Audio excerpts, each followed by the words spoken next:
இந்த வீடியோவில் நம்ம என்ன பார்க்க போறோம்னா, ராமாயணத்தில் மிகவும் சக்தி வாய்ந்தவர்களான வாலிக்கும் ஹனுமனுக்கும் இடையே நடந்த சண்டையை பற்றி பார்க்க போகிறோம். ராமாயணத்தில் ராமருக்கும் ராவணனுக்கும் இடையே நடந்த போரை பற்றியும் ராமர் வாலியை கொன்ற நிகழ்வை பற்றியும் நம்ம எல்லோருக்கும் தெளிவாக தெரியும். ஆனால் பலம் வாய்ந்த வாலி ராவணன் கூட சண்டை போட்டதும் ஹனுமன் கூட சண்டை போட்டதும் நம்மள நிறைய பேருக்கு தெரியாது. ஒருவேளை இது ஒரு சிலருக்கு தெரிஞ்சிருந்தாலும் அந்த சண்டை எதுக்காக நடந்துச்சு, எப்படி நடந்துச்சு, அந்த சண்டை எப்படி முடிவுக்கு வந்துச்சு அப்படிங்கிறது அவங்களுக்கு விளக்கமா தெரியாது. அதனால இதை தெரிஞ்சுக்க வாலி ஹனுமனுக்கு இடையே நடந்த சண்டையை பத்தி இந்த வீடியோவில் விளக்கமா பார்க்கலாம். அதுக்கு முன்னாடி வாலியும் ஹனுமனும் தனித்தனியே எவ்வளவு பலம் வாய்ந்தவர்கள் அப்படிங்கிறத பார்க்கலாம். இதுல இவங்க ரெண்டு பேருமே எவ்வளவு பலம் வாய்ந்தவர்கள் அப்படிங்கிறது நம்ம எல்லோருக்கும் நல்லாவே தெரியும். அதனால இவங்களோட எல்லா நிகழ்வுகளையும் விளக்கமா பார்க்காம வீடியோவோட சுவாரஸ்யத்துக்காகவும் அதே சமயம் புராண கதைகளை புதுசா பார்க்கறவங்க யாராவது இருந்தா அவங்களும் தெரிஞ்சுக்கணும் அப்படிங்கிறதுக்காக வாலி ஹனுமனுடைய சக்திகள் ஆற்றலை பத்தி தனித்தனியே சுருக்கமா பார்க்கலாம். முதல்ல வாலி எவ்வளவு பலம் வாய்ந்தவர் அப்படின்னா, தேவர்களும் அரக்கர்களும் திருப்பார்கடலில் அமுதம் கடையும் போது வலிமையான அரக்கர்களுக்கு ஈடு கொடுக்க முடியாம தேவர்கள் எல்லோருமே சோர்ந்து துவண்டு போறாங்க. அப்போ இத பார்த்து வாலி என்ன செய்யறாருன்னா, தேவர்களுக்கு உதவி செய்யலாம் அப்படின்னு முடிவு செஞ்சு தேவர்களுக்கு ஓய்வு கொடுத்துட்டு வாலி அரக்கர்களுக்கு எதிராக தனியாளா நின்னு அரக்கர்களை சோர்ந்து போற வரை வாலி அமுதம் கடையிறாரு. அப்படி கடைஞ்சி எடுத்த அந்த அமுதத்தை வாலி குடிக்கவே இல்லை. ஏன்னா தன்னுடைய உடல் வலிமைக்கு முன்னாடி சாகாவரம் அப்படிங்கிறது ஒண்ணுமே இல்லை அப்படின்னு சாகாவரத்தை துச்சமா நினைச்ச வாலி அந்த அமுதத்தை குடிக்கவே இல்லை. அதனால இதை பார்த்து சந்தோஷப்பட்ட தேவர்கள் அமுதம் கடையும் போது அதில் அழகிற்கும் அறிவிற்கும் உதாரணமாக தோன்றிய தாரை அப்படிங்கிற தேவதைய வாலிக்கு திருமணம் செஞ்சு வைக்கிறாங்க.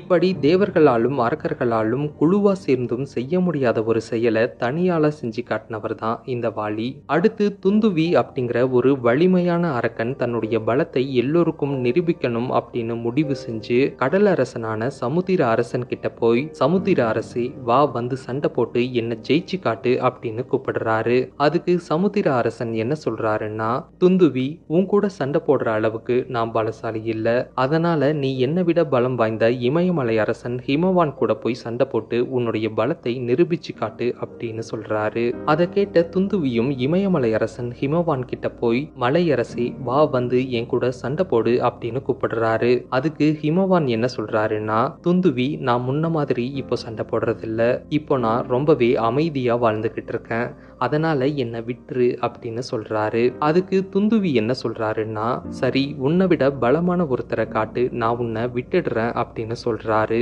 அப்போ அதை கேட்ட ஹிமவான் என்ன சொல்றாருன்னா, தெற்கு திசையில கிஷ்கிந்தை அப்படிங்கிற நாட்டை வாலி அப்படிங்கிற ஒரு அரசர் ஆட்சி செஞ்சுக்கிட்டு இருக்காரு, நீ அவரை வேணா முயற்சி செஞ்சு பாரு அப்படின்னு சொல்றாரு. அதை கேட்ட துந்துவியும் இமயமலையிலிருந்து பயணம் செஞ்சு இரவு நேரத்துல கிஷ்கிந்தைக்கு வந்து சேர்றாரு. வந்து சேர்ந்து தூங்கிட்டு இருக்க வாலிய சத்தம் போட்டு எழுப்பி, வா வந்து என் கூட சண்டை போடு அப்படின்னு கூப்பிடுறாரு. அப்போ அதை கேட்ட வாலி, யாரது தூங்கிட்டு இருக்க நேரத்துல தூக்கத்தை கெடுக்கிறது அப்படின்னு பாதி தூக்கத்துல எழுந்து வந்து துந்துவிய பார்த்து, உனக்கு என்ன வேண்டும், எதுக்காக இங்க வந்த அப்படின்னு கேக்குறாரு. அதுக்கு துந்துவி என்ன சொல்றாருன்னா, வாலி நான் உன் கூட சண்டை போட்டு உன்னை ஜெயிக்க வந்திருக்கேன், வா வந்து என் கூட சண்டை போடு அப்படின்னு சொல்றாரு. அதை கேட்ட வாலி என்ன சொல்றாருன்னா, என்னது என்ன ஜெயிக்க வந்தியா அப்படின்னு கேட்டுக்கிட்டே வாலி துந்துவிய ஒரு அடி அடிக்கிறாரு. அடிச்சதும் துந்துவி தலை வேற உடம்பு வேறையா பிச்சுக்கிட்டு போயிடுறாரு. அதுக்கு அடுத்து இந்த தகவலை கேள்விப்பட்ட துந்துவியின் தம்பி மாயாவி வாலிய பழி வாங்கணும் அப்படின்னு முடிவு செஞ்சு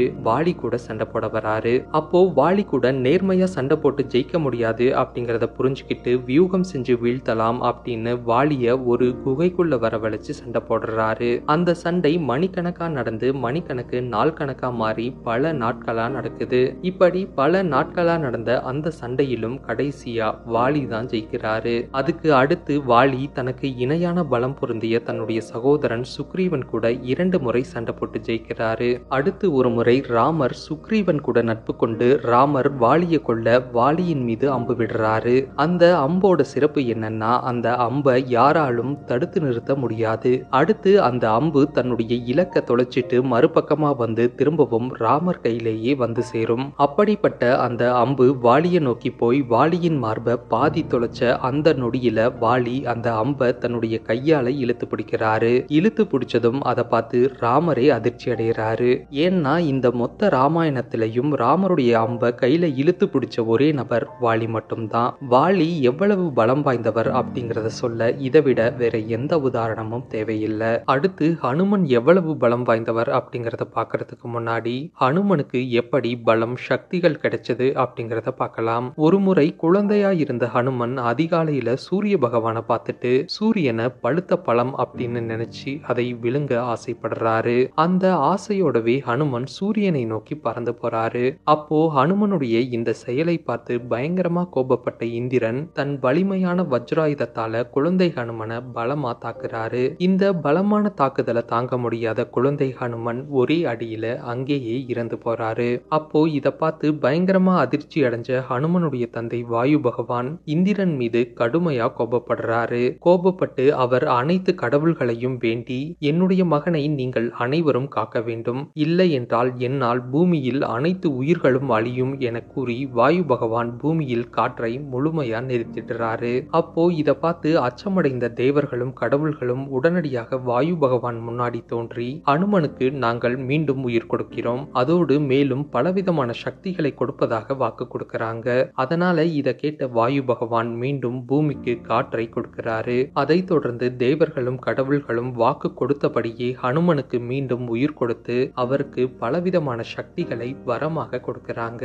அது என்னென்ன சக்திகள்னா, முதல்ல பிரம்மதேவன் ஹனுமனுக்கு அமரத்துவத்தை வரமாக கொடுக்கிறாரு. கொடுத்து ஹனுமன் நீண்ட ஆயுளோடு எப்போதும் அழிவில்லாத சிரஞ்சீவியாக வாழ்வான் அப்படின்னு வரம் கொடுக்கிறாரு. அடுத்து விஷ்ணு பகவான் ஹனுமனுக்கு ஹனுமன் என் ராம அவதாரத்திற்கு பரம பக்தனாகவும் சிறந்த பக்தனாகவும் இருப்பான், இவனுடைய பக்தி அனைவருக்கும் முன் உதாரணமாக இருக்கும், இவனின் பக்தி காலம் கடந்தும் பேசப்படும், அடுத்து ஹனுமன் செய்யும் அனைத்தும் வெற்றியடையும் அப்படின்னு வரம் கொடுக்கிறாரு. அதுக்கு அடுத்து சிவபெருமான் ஹனுமன் தலை சிறந்த மாவீரனாகவும் சிறந்த தலைவனாகவும் இருப்பான், அபரிவிதமான உடல் வலிமையோடு வாழ்வான், இவனை எப்போதும் நோய் தீண்டாது அப்படின்னு வரம் கொடுக்கிறாரு. அதுக்கு அடுத்து இந்திரன் முதலில் வாயு பகவான் மற்றும் ஹனுமனிடம் மன்னிப்பு கேட்டு பிறகு ஹனுமன் இனி வஜ்ராயுதம் போல் வலிமை கொண்ட தேகத்தோடு வாழ்வான் அப்படின்னும் ஹனுமனை எந்த ஆயுதத்தாலும் வீழ்த்த முடியாது அப்படின்னு வரம் கொடுக்கிறாரு. அதுக்கு அடுத்து சூரிய பகவான் ஹனுமன் இனி என்னை போல ஒளியின் வேகத்தில் செயல்படுவான், ஹனுமனை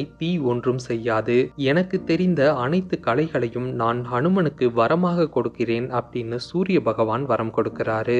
அதுக்கு அடுத்து பல தேவர்களும் கடவுள்களும் தங்களுடைய பங்கிற்கு பலவிதமான சக்திகளை ஹனுமனுக்கு வரமாக கொடுக்கிறாங்க. இதுல 8 முக்கியமான அஷ்ட சக்திகளை ஹனுமனுக்கு வரமாக கொடுக்கறாங்க. அது என்னென்ன சக்திகள்னா, ஹனுமன் அவர் வேண்டும் போது அணு அளவிற்கு சிறியதாகவும் மலை அளவிற்கு பெரியதாக மாற முடியும் அப்படின்னு வரம் கொடுக்கறாங்க. அடுத்து காற்றை போல லேசாகவும் அசைக்க முடியாத அளவிற்கு கனமாகவும் மாற முடியும் அப்படின்னு வரம் கொடுக்கறாங்க. அடுத்து நினைத்ததை உடனே அடைய முடியும் அப்படின்னும் கூடு விட்டு கூடு பாய முடியும் அப்படின்னும் வரம் கொடுக்கறாங்க. அடுத்து அதிக எடையை சுமக்க முடியும் அப்படின்னும் இயற்கையை கட்டுப்படுத்த முடியும் அப்படின்னு 8 விதமான சக்திகளோடு ஹனுமனுக்கு பலவிதமான சக்திகளை வரமாக கொடுக்கறாங்க. இப்படி எல்லா விதமான சக்திகளோடு மீண்டும் உயிர் தெழுந்த ஹனுமன் சந்தோஷமா பூமிக்கு திரும்ப வராரு. திரும்ப வந்து அவர்கிட்ட இருக்க எல்லா விதமான சக்திகளையும் ரொம்பவே குறும்புத்தனமா பயன்படுத்துறாரு. அது எந்த அளவுக்குன்னா, ஹனுமன் காட்டுக்கு போய் அங்க இருக்க யானைகளை தூக்கி விளையாடுறாரு, தன் வலிமையை காட்டி சிங்கத்தையும் புலியையும் விரட்டி ஓட விடுறாரு, மலைக்கு மலை தாவி விலங்குகளை அலற விடுறாரு, மரத்தை வேரோடு பிடுங்கி தூரமா தூக்கி வீசுறாரு. அடுத்து அமைதியாக தவம் செய்யும் முனிவர்களின் மடியில் குதித்து அவர்களின் மீசையையும் நீண்ட தாடியையும் இழுத்து அவர்களுடைய தவத்தை கலைத்து விளையாடுறாரு. அப்போது இதனால் தவம் கலைந்து கோபப்பட்ட முனிவர் ஒருவர், வானரனே, முன்பு உன்னுடைய அதீத சக்தியையும் பலத்தையும் கொண்டு விலங்குகளை பயம்புறுத்தி அவற்றை அலறவிட்டு என்னுடைய பாதி தவத்தை கலைத்தாய், இப்போது என் மடியில் குதித்து என் மீசை தாடியை இழுத்து என்னுடைய முழு தவத்தையும் கலைத்து விட்டாய், உனக்கு அளவற்ற சக்திகள் உள்ளது எனும் சந்தோஷத்தில் தானே இவற்றை செய்தாய், என்னுடைய தவத்தை கலைத்த உன்னுடைய சந்தோஷத்தை நான் கலைக்கிறேன், உனக்கு மகிழ்ச்சியை கொடுக்கும் இந்த அனைத்து சக்திகளும் உன்னுடைய நினைவிலிருந்து இப்போதே மறைந்துவிடும், உன்னை முழுமையாக அறிந்த எவரேனும் உனக்கு அதை நினைவூட்டினால் மட்டுமே உன்னால் அதை திரும்பவும் பயன்படுத்த முடியும், அதுவரை நீ உன்னுடைய சக்திகளை மறந்து மறதியில் இருப்பாய் அப்படின்னு சாபம் கொடுத்துடுறாரு. இந்த சாபத்தின் விளைவா ஹனுமன் தான் பெற்ற எல்லா விதமான சக்திகளையும் அப்போதே மறந்துடுறாரு. இப்படி சக்திகளை மறந்தது மட்டும் இல்லாமல் ஹனுமன் தன்னுடைய குறும்புத்தனத்தையும் மறந்து அவர் ரொம்பவே அமைதியானவரா மாறிடுறாரு. இப்படியே பல வருஷங்கள் போனதுக்கு அப்புறம் தான் யாரு, தன்னுடைய பலம் என்ன அப்படின்னு எதையுமே உணராத ஹனுமன் ஒரு அடர்ந்த காட்டுல தனியா அமர்ந்து தவம் செஞ்சுக்கிட்டு இருக்காரு. அப்போ அந்த வழியா வானர அரசன் வாலி நடந்து வராரு. நடந்து வந்து பொறுமையும் கம்பீரமும் ஒரு சேர அமர்ந்திருக்க ஹனுமனை முதன்முறையா பாக்குறாரு. பார்த்ததும், யாரது என்னுடைய வனத்துல எனக்கு இணையான உடல் வலிமையோடு கம்பீரமான தோற்றத்துல அமர்ந்து தவம் செய்வது அப்படின்னு பாக்குறாரு. ஒருவேளை வேறு வனத்தைச் சேர்ந்தவனாக இருப்பானோ, இல்லை என்னுடன் போர் புரிய வந்தவனாக இருப்பானோ அப்படின்னு யோசிக்கிறாரு. யோசிச்சுட்டு, சரி யாராக இருந்தாலும் அவனுடன் மோதி பார்த்து விடுவோம், அதோடு அவனுடைய பாதி பலத்தையும் பெற்றிடுவோம் அப்படின்னு நினைக்கிறாரு. நினைச்சு வாலி தவம் செஞ்சுக்கிட்டு இருக்க ஹனுமனுக்கு முன்னாடி போய் நின்னு ஹனுமனை எழுப்புறாரு. எப்படின்னா, தவம் செய்வது போல் நடித்தது போதும், எழுந்து வா, வந்து என்னுடன் சண்டையிடு அப்படின்னு கூப்பிடுறாரு. அப்போ யாரோ ஒருவர் தன் முன் வந்து நிக்கிறாங்க அப்படிங்கிறத தெளிவா உணர்ந்த ஹனுமன் கண் முழிச்சு வாலிய பாக்குறாரு. பார்த்ததும் வாலிய கைகூப்பி வணங்கி, அரசே வணங்குகிறேன், நான் ஹனுமன், எனக்கு உங்களை நன்றாக தெரியும். நீங்கள் இந்த காட்டின் அரசர் வாலி. நீங்கள் என்னுடன் போர் புரியும் அளவிற்கு நான் அரசனோ அரக்கனோ தீயவனோ கிடையாது.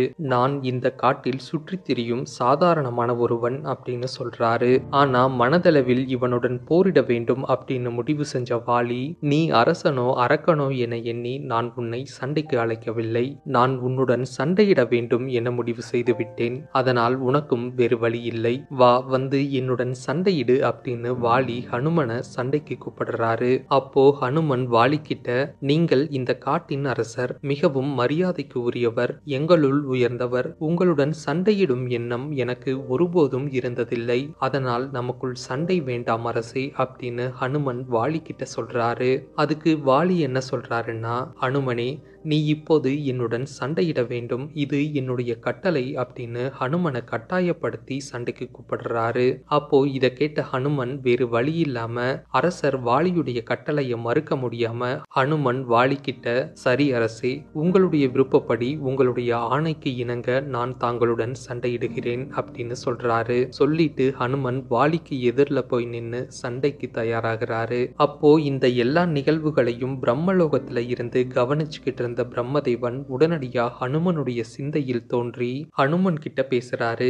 என்ன சொல்றாருன்னா, ஹனுமனே, நீ வாலியுடன் விருப்பம் இல்லாமல் சண்டையிட போகிறாய் என்பது எனக்கு நன்றாக தெரியும். அதனால் இப்போது நான் சொல்வதை செய், அப்போதுதான் உங்கள் அரசர் வாலி உயிருடன் இருப்பார் அப்படின்னு சொல்றாரு. அப்போ மனதளவில் பிரம்மதேவனை வணங்கி அவருடைய சொற்களை கேட்ட ஹனுமனுக்கு பிரம்மதேவன் என்ன சொல்கிறார் அப்படிங்கிறது முழுமையா புரியல.